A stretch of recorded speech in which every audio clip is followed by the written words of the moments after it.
Pastor David Silva, del Centro Bíblico de Nueva Jersey, Casa del Alfarero, presenta. Y usted va a tener la oportunidad de enfrentar el gigante.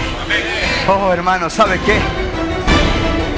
Desde la sede principal en Morristown, Nueva Jersey, su programa Vida Abundante. David no quería recompensa ni trofeo porque fue detrás del león y lo desjarretó. Él no quería trofeo porque fue al oso y tal, lo echó abajo y se le tiró encima. Ahí, mire, entre los gansos no hay nadie hablando. Ay, ¿será que eso es la visión si se cumple?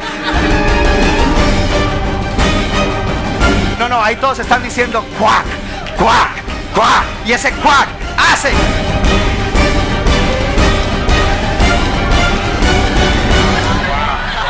Ellos animan al líder. Vamos, vamos. Y ahora con nosotros, nuestro pastor David Silva. Vamos a leer una escritura antes de ir al mensaje de hoy. Sentí esta mañana ministrar esta escritura. Es 2 de Timoteo 3:16. Puede mirar alguna de las pantallas. Dice, lea conmigo en voz alta. Toda escritura es inspirada por Dios y útil para. Paremos ahí. Y útil para. Lea. Número 1, enseñar. Número 2, para redarguir. Número 3, para corregir. Y número 4, para instruir en justicia. ¿Usted cree la Biblia? ¿Y usted cree que la Biblia es eso que está diciendo ahí? Ahora, ¿cuántos en esta tarde están dispuestos a ser enseñados? ¿Cuántos están dispuestos a ser redarguidos con la palabra? ¿Cuántos están dispuestos a ser corregidos con la palabra? ¿Cuántos están dispuestos a ser instruidos en justicia con la palabra? Si usted no tiene una actitud de decir, yo quiero que la palabra haga eso en mí, la palabra no lo va a bendecir. Y yo le advierto que la palabra de hoy va a ser todas esas cosas que dice ahí. Y usted no puede cerrarse a ella, porque entonces se quedará en la misma condición en que vino. Y Dios no lo trajo aquí para que se vaya igual. Usted se irá mejor de lo que usted vino. Amén. Oremos. Padre, hoy tomamos el compromiso de abrirnos a la palabra para que la palabra nos enseñe, nos redarguya, nos corrija y nos instruya en justicia. Lo queremos, Señor, porque queremos la bendición de la palabra. En el nombre de Cristo Jesús. Amén. Vamos ahora hacia el mensaje. Hemos estado llevando una serie acerca de visión espiritual. Visión espiritual. Y hablando de visión espiritual, hablamos de que todos nosotros hemos sido creados y salvados con propósito. Dios le dijo a Jeremías, te conocí antes de que estuvieras en el vientre de tu madre y te di por profeta a las naciones. Dios te conoció antes de que estuvieras en el vientre de tu mami y te dio y tú tienes que llenar ese blanco cuando tienes una relación con Dios y Él te revela cuál es el propósito para el cual Dios te creó y te salvó. De ese propósito personal debe surgir una visión personal para la vida. Si usted no tiene visión personal para la vida, entonces usted estará desperdiciando el tiempo y la energía y los recursos que Dios le ha dado. Y puede que tenga logros en algunas cosas, pero al final de sus días se dará cuenta que no cumplió el propósito para el cual Dios lo creó. Una vez que entiendes que tienes un propósito y que en ti debe surgir una visión personal, debes entender que esa visión personal se despierta y se desarrolla en el contexto de la visión colectiva o corporativa de la iglesia, en el pueblo de Dios. Y por eso es importante que las personas entiendan la visión de la iglesia. Y mostré ejemplos de personas que vinieron aquí en bancarrota espiritual, moral, familiar y hasta económica, y que aquí al ser salvos y descubrir su propósito, se les despertó una visión personal, y al estar participando de la visión de la iglesia, su visión personal se está desarrollando y se está cumpliendo. Luego vimos en el siguiente mensaje acerca de la palabra profética. Hay una palabra profética dentro de ti, aunque no te la hayan dado. ¿Cuántos lo creen? Sin embargo, Dios va soltando palabras y cada palabra profética para etapas de nuestra vida, para proyectos y para asuntos, es una pieza de un rompecabezas que nos ayuda a direccionarnos y a no desperdiciar nuestro tiempo, nuestra energía, es decir, a no desperdiciar nuestra vida. Y vimos puntos importantes bíblicos de lo que significa la palabra profética. Muy importante ese mensaje. La semana pasada hablamos de 3 cosas para que tú cumplas la visión. ¿Alguien se acuerda? Esta mañana hubo gente que se acordó.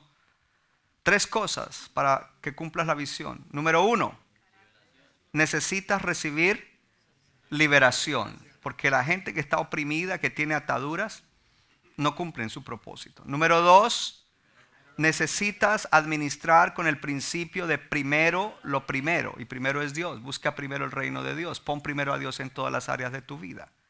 Y número 3, esfuérzate y sé valiente. Si quieres cumplir esa visión para tu vida, debes esforzarte y ser valiente. Y usted debe atesorar todo esto y debe proyectarse a mirar si usted está viviendo estos principios. Porque si no los está viviendo, por eso es que está atascado en el mismo lugar y no se mueve hacia lo que Dios quiere hacer con usted.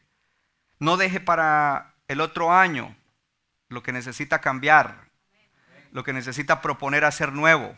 Hágalo antes de que se acabe el año. Para eso, este miércoles comenzamos un ayuno de 10 días. Puede hacerlo con el ayuno de Daniel o con medio ayuno. Termine fuerte. La única manera de uno aplicar estos principios, cuando la carne le dice no, cuando las raíces que están allí en el corazón y que no son las de Dios dicen no, es ayunando, orando, leyendo la palabra, buscando a Dios y creyendo en el poder del Espíritu Santo para romper con esas cosas que impiden el crecimiento personal de uno. Leamos la palabra. Dice en Filipenses, y el tema de hoy es: sin la actitud correcta no cumplirás el propósito de Dios. Actitud. Versículo 4 dice: no mirando cada uno por lo suyo propio, sino cada uno o cada cual también por lo de otros. Lea en voz alta. Haya pues, paremos un momentico y diga conmigo: haya pues en mí este sentir, diga esta actitud, esta manera de pensar que hubo también en ¿quién? En Cristo Jesús, el cual siendo en forma de Dios no estimó el ser igual a Dios como cosa a que aferrarse, sino que se despojó a sí mismo, tomando forma de siervo, hecho semejante a los hombres. Y estando en la condición de hombre, se humilló a sí mismo, haciéndose obediente hasta la muerte y muerte de cruz. Por lo cual Dios también le exaltó hasta lo sumo y le dio un nombre que es sobre todo nombre, para que en el nombre de Jesús se doble toda rodilla de los que están en los cielos y en la tierra y debajo de la tierra, y toda lengua confiese que Jesucristo es el Señor, para la gloria de Dios Padre. Puede sentarse. Una persona con una actitud mala no cumplirá el propósito. Entonces debemos comenzar hoy haciéndonos una pregunta. Y la primera pregunta que te quiero hacer es: ¿en qué estás gastando tu vida? ¿En qué estás gastando tu vida en este momento? Dios no te creó simplemente para sobrevivir, para subsistir. Dios te creó para cosas mucho más grandes. Es triste ver creyentes que simplemente sobreviven y subsisten. Y ahí la llevan. Dios no te creó y te salvó para eso. Y si tú no estás moviéndote en una dimensión de una vida que de verdad está siendo invertida y gastada en el cumplimiento del propósito de Dios, significa que hay algo que te está impidiendo eso. Y necesitas libertad. Y por eso has venido hoy para oír la palabra. Y la palabra bajo la unción del Espíritu Santo trae libertad. Vas a conocer la palabra si estás abierto a ella y serás libre. Miramos aquí algo interesante en esta escritura. Dice, primero que todo, no mirando cada uno por lo suyo propio, sino cada cual también por lo de otros. Es el versículo 4. Debemos nosotros entonces estar siempre como creyentes pendientes de las necesidades ¿de quién? De otros. En julio, cuando vino la banda para proponer eso, yo prediqué un mensaje en el cual le dije que usted está dentro de los más ricos de la tierra. Porque usted no se gana ni $1 al día ni $2 al día como casi 4 billones de personas en las naciones de la tierra. Que en su casa hay sobreabundancia. Que usted bota comida a veces que no se come o que no se comen sus hijos. Que usted tiene ropa que no se ha puesto, que ya no se pone hace mucho tiempo. Usted es una persona rica. Usted es una persona rica. Quizás usted no es un multimillonario o un billonario, pero usted es una persona rica. Ahora la pregunta es, ¿qué estás haciendo con tu vida y qué estás haciendo con todo lo que Dios te da?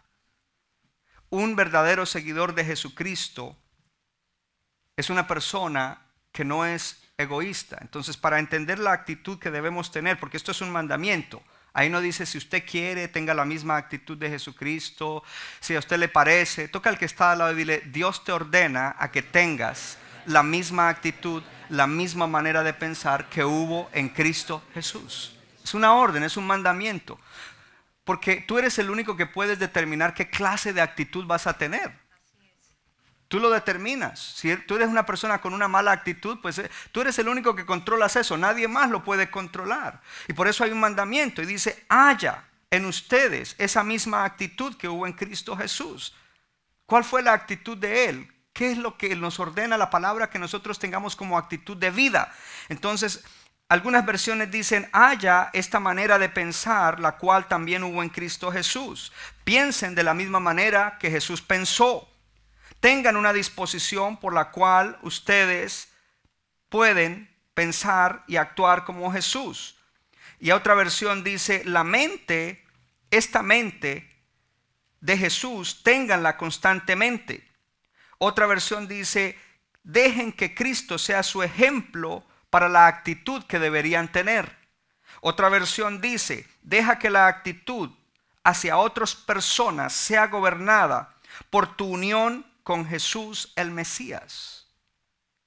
Me gustan todas esas versiones. ¿Sabía que para que nosotros tengamos la actitud que hubo en Cristo Jesús, necesitamos que se renueve nuestra mente? Tiene que haber una renovación de la mente. Por lo general nacemos o formamos mentalidades y actitudes que están arraigadas en nuestro corazón y en nuestra mente, y para cambiar necesitamos renovación del espíritu de nuestra mente. Necesitamos ir a Romanos capítulo 12 y entender que somos transformados por la renovación de nuestra mente y que la mente se renueva por la palabra y por la unción del Espíritu Santo. Por lo tanto, le voy a hablar de 3 cosas importantes que usted necesita considerar si usted quiere de verdad, cumplir este mandamiento y cumplir el propósito de Dios. La pregunta que le hice es, ¿en qué está gastando usted su vida? Si usted la está gastando en trabajar, comer y dormir, pues está solamente subsistiendo, sobreviviendo. Y quizás usted va a llegar un día al final de sus días y se va a dar cuenta que había muchas más cosas que usted podía lograr, y usted mirará para atrás y ya no puede devolver el tiempo. Simplemente malgastó su vida, la desperdició. Pero qué bueno que usted está en Cristo Jesús, y en este momento usted puede hacer ajustes en su vida, rendirse más a Dios y decir, Señor, yo no voy a desperdiciar mi vida, yo la voy a gastar en el propósito para el cual tú me creaste y me salvaste. De ahí que entonces consideremos esas 3 cosas. La segunda pregunta que le quiero hacer, ¿eres de verdad un seguidor de Jesucristo? Yo no te estoy preguntando si eres un cristiano. Todo el mundo dice que es cristiano, pero conozco cristianos dentro de nuestra propia iglesia que tienen mala actitud. Muy mala, negativa. Dije que la palabra lo iba a redarguir y lo iba a corregir. Aprécielo, porque es por su propio bien. La primera de ellas, debes tener una actitud o una mente sin egoísmo. Y hay una palabra en inglés que me gusta y es selfless. Solo una palabra lo dice, sin egoísmo, libre del ego, libre del yo, libre del egocentrismo, libre del narcisismo. Y ese es Jesucristo. Si vamos a tener la misma actitud que Él, debemos tener una actitud o una mentalidad, diga conmigo, sin egoísmo. Fuerte, diga, no egoísmo. ¿Qué es el egoísmo? El egoísmo es girar alrededor de uno mismo, estar pendiente de uno mismo, lo mío, yo, para mí, mi espacio, mis recursos, mi esto, mi lo otro, mi necesidad. Esa no es la actitud de Jesucristo. Y si de verdad nosotros somos creyentes, nosotros vamos a ser personas sin egoísmo. El egoísmo es algo que traemos. Ya usted sabe que cuando sus hijos comenzaron a caminar, mío, para mí, no toque, mío, mi espacio, mi silla, mi juguete, mío, mío, mío, mío, mío. Y hay algunos cristianos que ya están viejos y todavía actúan como el niño párvulo que todo es mío, mío, mío, mío. Y no quiere que le toquen nada porque hay egoísmo en ellos. Otros tienen acciones, entre comillas, disque generosas. Generosas, pero ellos lo hacen para aparentar, ellos lo hacen para que los vean, para brillar. Entonces ahí hay egoísmo porque su motivación es equivocada. Una actitud sin egoísmo no depende de mi accionar, depende del corazón. Si dentro de mi corazón de verdad soy libre del egoísmo, entonces mi pensamiento, mis palabras y mis acciones serán sin egoísmo. El egoísmo es girar alrededor de uno mismo y se supone que como seguidor de Jesucristo, hay seguidores de Jesucristo aquí esta tarde, tú debes girar alrededor de Cristo, no alrededor de ti mismo. Y ahí entra el llegar al punto de decir, ¿cómo estoy yo? ¿Tengo de verdad una mentalidad que no es egoísta? Importante porque a veces estas cosas uno no se da cuenta. Uno no se da cuenta que es egoísta. Pero otros sí te pueden decir, mira, tú eres egoísta porque mira lo que tú estás diciendo, mira cómo tú actúas, mira cómo tú piensas, mira cómo tú juzgas, mira cómo tú criticas.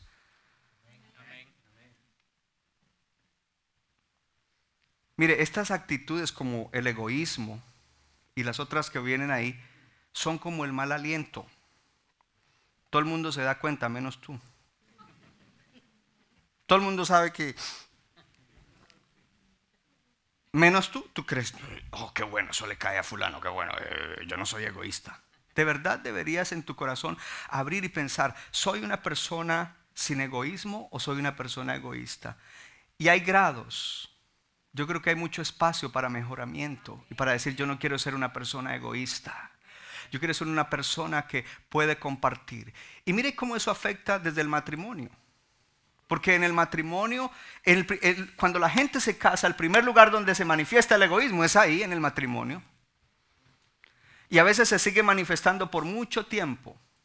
Entonces la esposa está diciendo, es que me tienes que dar más tiempo. Es que aunque llegues cansado, recansado, tienes que sentarte y escucharme. Y tienes que hablarme. Y el esposo dice, no, pero es que yo llego cansado y yo tengo que descansar. Y todos están peleando por su posición. Pero cuando uno está creciendo en el Señor y el Señor está creciendo en uno, uno comienza a dejar el egoísmo y entonces comienza a ir y decir, vine cansado, pero voy a escuchar a mi esposa por lo menos media hora. Y ella dice, bueno, no le voy a pedir que me escuche 2 horas, pero me va a dar media hora, gloria a Dios, con media hora me conformo. Entonces ahí comenzamos a ceder por la necesidad del otro, por la consideración a la otra persona, porque una persona que no es egoísta siempre está considerando a los demás. No está mirando su necesidad, su punto de vista, su posición, sino que está pensando en cómo puede beneficiar y agradar a la otra persona en lo que es posible, en lo que es justo, en lo que es correcto hacerlo. De los padres a los hijos. El padre llega cansado, el hijo quiere jugar. Pues hay que enseñar al hijo que considera al padre, pero el padre sacrificará un poquito de su tiempo de descanso para decirle, voy a dar a mi hijo, no voy a ser egoísta y voy a decir es que yo llegué cansado. Entonces se da cuenta como aún, toca al que está al lado y dile, aún en las relaciones familiares esto afecta. Entonces la actitud como la de Cristo Jesús te afecta primero en tu familia. El primer versículo que leímos que decía, dice que tú debes mirar por las necesidades de ¿quién? De los otros. Y los primeros otros son los de tu casa. Y luego los otros en tu vecindario, y los otros en la iglesia, y los otros allá en Honduras, y los otros en los lugares donde estamos alcanzando gente, los otros en su trabajo. Mira por lo de otros. La actitud sin egoísmo. Y aquí nos muestra el ejemplo. Jesucristo no fue egoísta. Él no dijo yo soy Dios. Desde el principio yo era Dios y yo era la palabra y yo era el que creé todas las cosas y por tal razón yo no puedo ir y convertirme en un hombre común y corriente, parte de mi creación. Él no fue egoísta, sino que él se despojó de los privilegios que tenía de ser Dios y se hizo un ser humano y vino a la tierra para servirnos. Ahí es donde entra el segundo punto. Entonces la pregunta es, ¿cómo está tu nivel de egoísmo? El segundo punto para tener la misma actitud de Jesucristo, diga conmigo, actitud de servicio. Toca al que está hablando y dile, mentalidad y actitud de servicio. Dígalo de nuevo, actitud de servicio. El primero es una actitud de no egoísmo y el segundo es una actitud de servicio. La mayoría de la gente quieren que los estén sirviendo. En el día de hoy a usted lo han servido con esa música, con esa administración, le han servido a usted. Y todos queremos que nos sirvan, pero no queremos servir. Interesante que en la iglesia solo el 20% de la gente sirve. Por eso hubo un buen sonido. Por eso hay una buena multimedia, por eso hay buenos sugieres, porque hay gente que quiere servir, pero la mayoría no quieren servir. Y en esta iglesia creo que debemos cambiar y decir, yo voy a servir, yo tengo un talento, yo tengo un don y yo voy a servir. Usted no cumplirá su propósito si usted es egoísta y si usted no está dispuesto a servir. Porque cuando usted lance un proyecto personal, usted lo hará con una actitud egoísta. Yo quiero abrir un negocio para ganar dinero. Yo quiero hacer esto para tal cosa, para mejorar mi vida. Pero cuando alguien dice, yo quiero abrir un negocio porque hay tal necesidad en la comunidad, y yo sé que si yo suplo esa necesidad, Dios no se queda, sino que mi inversión retornará y Dios me dará ganancia. Y de la ganancia que me dé, de todas maneras, no la voy a acumular toda. Yo voy a hacer bendición a muchas personas. Entonces ahí usted está en la bendición de Dios. Ahí entonces usted está en el cumplimiento del propósito de Dios. Porque no crea, mire, sáquese esa mentira de la cabeza. Nos hemos dejado influenciar mucho de la cultura de hoy en día y pensar que porque una persona tiene mucho dinero y tiene éxito en un negocio o en una empresa, eso es el éxito de Dios. Ese no es el éxito de Dios. Muchos de esos llegarán al final y se irán al infierno. Muchos de esos llegarán al final y dirán, bueno, acumulé y fui exitoso en mi empresa, pero no cumplí el propósito. Desperdicié mi vida, desperdicié lo que Dios me dio en la tierra. Y yo no sé cuántos de ustedes quieren ser ese. Yo por mi parte no.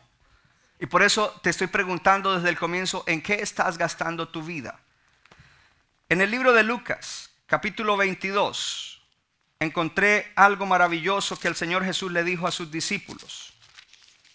Le dijo en el versículo 27, porque ¿cuál es mayor? ¿El que se sienta a la mesa o el que sirve? ¿Cuál es mayor? ¿El que se sienta o el que sirve? Y dijo, ¿no es el que se sienta a la mesa? Claro, el que se sienta a la mesa supuestamente, cuando usted llega a un restaurante y se sienta, pues usted es el mandamás ahí porque usted es el que va a pagar la cuenta y le va a dar la propina al camarero.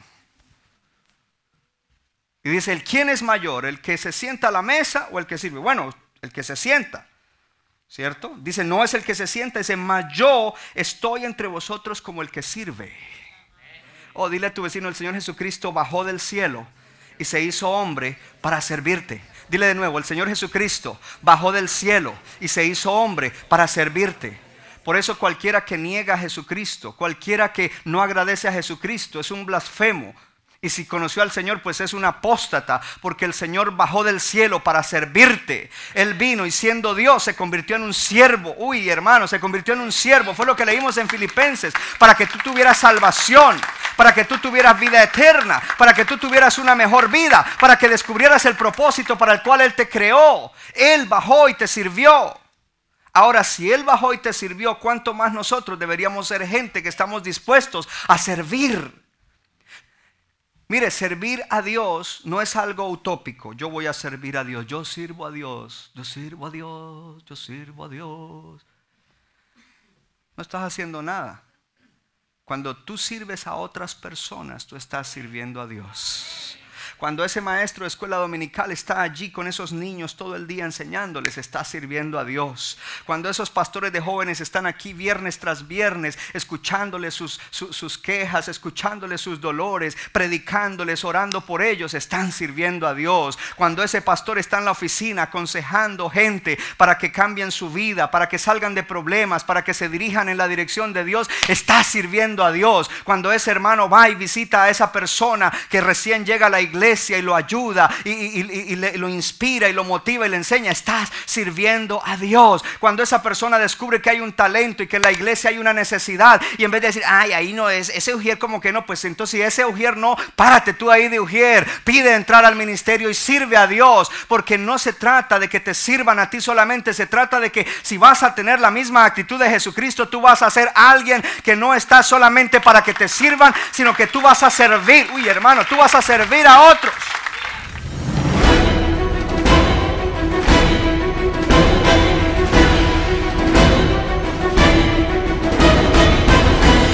Y usted va a tener la oportunidad de enfrentar el gigante.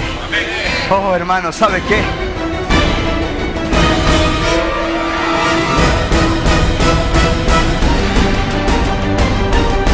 David no quería recompensa ni trofeo porque fue detrás del león y lo desjarretó. Él no quería trofeo porque fue al oso y tal, lo echó abajo y se le tiró encima.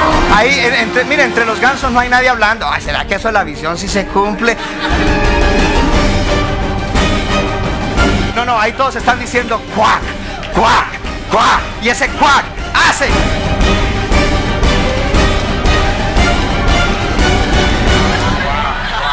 Ellos animan al líder. Vamos, vamos.